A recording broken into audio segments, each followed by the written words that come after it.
So anyway, I keep hearing that the Angel Reese, Asia Wilson supporters they are the ones with the motion. They're moving the needle. You can't escape it online, the constant fiery debate swirling around Angel Reese and Caitlin Clark. It's become the central drama in women's basketball commentary, dividing fans and analysts alike. I'll look back in 20 years and be like, yeah, the reason why we're watching women's basketball is not just because of one person. She refuses to say Caitlin Clark's name. It's because of Me Too, and I want you to realize that. At the heart of it is a bold assertion pushed hard by Reese's supporters and even Reese herself, that she shares the spotlight, that her influence is just as crucial as Clark's in fueling the game's explosive growth. So, what happens when what I think is probably far and away the most popular female athlete there is in existence right now, Caitlin Clark? What happens when her jersey sales are revealed in a very important period, by the way?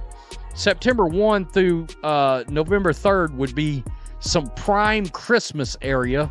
Just pointing that out. They paint this picture of two equal forces driving the WNBA forward, but narratives are one thing, cold, hard data is another. And recently, one specific number emerged that threatened to shatter the carefully crafted story of shared stardom. When Adam Silver was trying to get Caitlin Clark in the three-point shooting contest in the All-Star weekend, it was because he needed her more than she needed them. All right? That because of the popularity, what it was she could draw in. Fact is, a lot of her ratings in games last year beat a hell of a lot of regular season NBA games.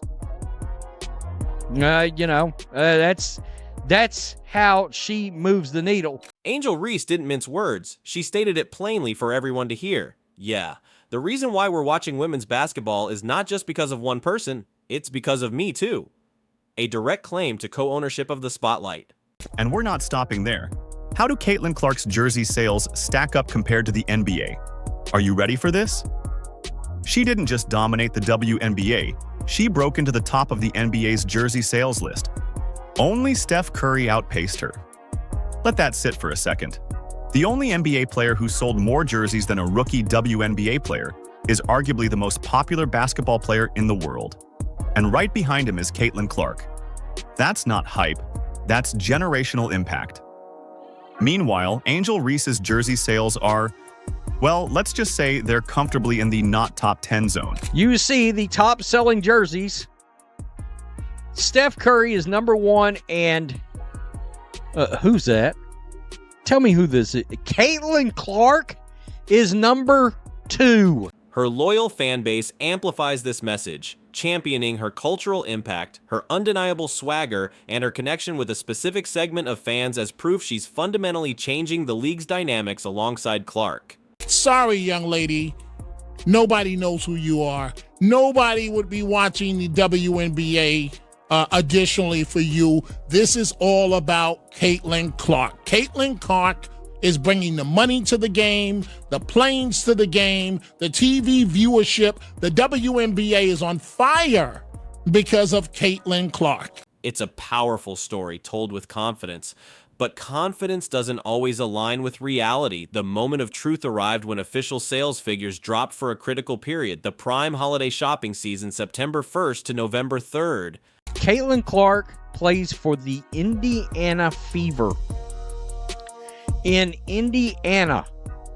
Now, in sports terms, Indiana is considered, quote unquote, a small market. All right, that's just a fact. It is what it is. It's not New York. It's not LA. All right, it's not even Dallas. It's not Chicago. It's not Houston. It's not a big market. All right, it's not one of these juiced up markets. Boston would be the other one. And that is Caitlin Clark. The results were stunning. Leading all WNBA players in jersey sales wasn't a veteran icon, but the rookie phenom, Caitlin Clark. Her name topped the list, signifying a massive wave of direct fan investment. So refreshing to see some shots actually make it refreshing! Oh no, that's Angel Reese's music! Bang! You like Mustangs? Your favorite player is Lawal Dang? Oh, you said bang! But where was Angel Reese, the self-proclaimed co-driver of the league's popularity, shockingly absent from the top tier? Not top 5, not even cracking the top 10. The gap wasn't just noticeable, it was a gulf. How far is the gap? How far is the gap between Caitlin Clark and her popularity and anybody else in the WNBA? That gap has got to be like the Grand Canyon. That's like she's in a different area code. She's in a different state, maybe a different country. There are no other WNBA players on this list. Angel Reese is not on there. All right? She is nowhere to be found. Dominating her own league was impressive, but the story escalated dramatically. When Clark's jersey sales were compared against the entire NBA roster during that same lucrative period, the outcome was almost unbelievable. All right, back to business. Baseline bag work, Brittany Griner. You said you rang? Bang! Somebody said she's got the coordination skills of a baby giraffe. I don't know what baby giraffes did to receive that kind of slander, but I won't stand for it. Bang! The WNBA is back in little over a month. Friendly reminder, we're not watching because of one person. We're watching because of her, too. Only one single player in the entire basketball universe, NBA included, sold more jerseys than Caitlin Clark during that time. Steph Curry, think about that. She outsold LeBron, Tatum, Durant, every other megastar. Be nice to look this clumsy at your job and then declare you're underpaid. Privilege! Bang! Justice for all baby giraffes out there. I will fight the good fight. Bang! There's one thing to take from these videos. Never give up, because if she can do it, you can do it too! This wasn't just about WNBA popularity, it was about mainstream cross-league appeal at a level rarely, if ever, seen from a rookie, let alone a WNBA rookie. Meanwhile, Reese remained statistically invisible on this larger stage. Lessons to players: if you want fans to buy your jerseys in ridiculous numbers, then hit ridiculous logo threes. Well, Andy, I will say this. If you want players to buy your jerseys, be likable. And don't shit on an entire fan base. Yeah, that's a thing. Predictably, the excuse machine cranked up. Clark gets all the media.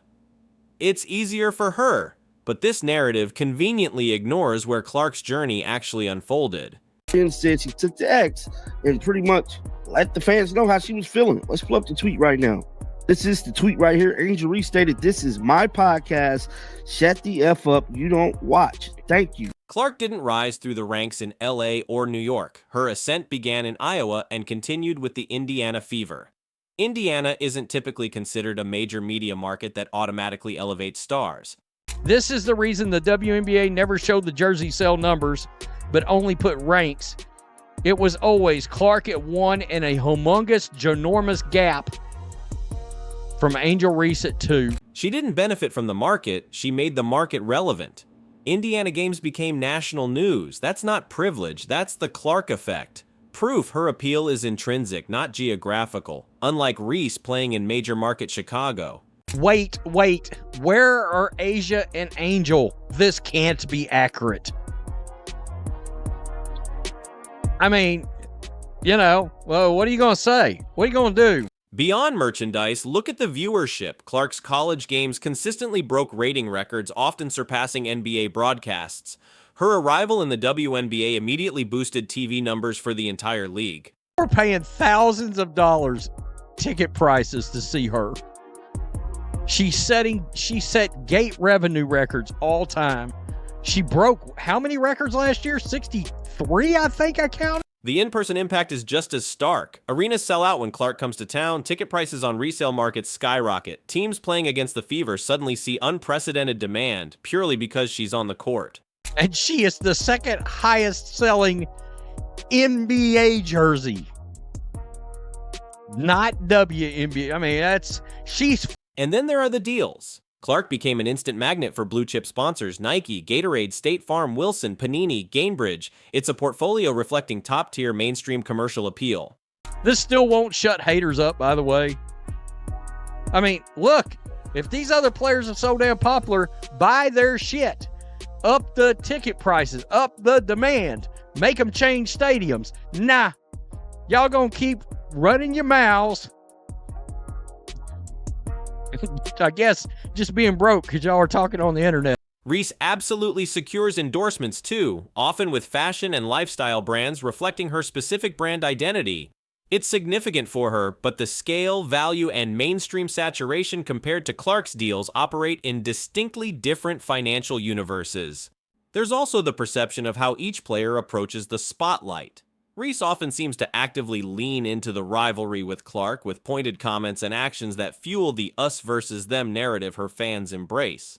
Clark, conversely, appears intensely focused on her performance. She endures notably physical play, flagrant fouls, and intense media pressure, yet her public response is almost always to get back up and keep playing her game. While one player seems busy building a narrative, the other is busy building a legacy. Clark's response to challenges comes via the stat sheet shattering dozens of NCAA records and continuing that record-breaking pace immediately in her rookie WNBA season. But stardom isn't solely built on numbers, it's also forged through connection, through how an athlete resonates with the broader public beyond just the die-hard fans. Clark generally projects an image of intense focus combined with respect for the game, drawing widespread admiration. Reese cultivates a more polarizing, defiant image, sometimes leading to friction like the infamous censored "shut the F up" comment directed at critics online. That perceived difference matters.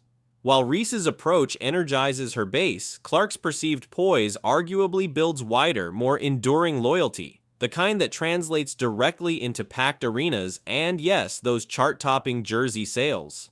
So, while the online arguments continue, the verifiable facts, jersey sales rivaling NBA icons, record TV ratings, unprecedented ticket demand, top-tier endorsements point to one inescapable reality. Caitlin Clark isn't just part of the WNBA's current moment, she is overwhelmingly the main catalyst. Angel Reese is influential, talented, and commands attention, but the scale of impact isn't comparable. The numbers don't lie.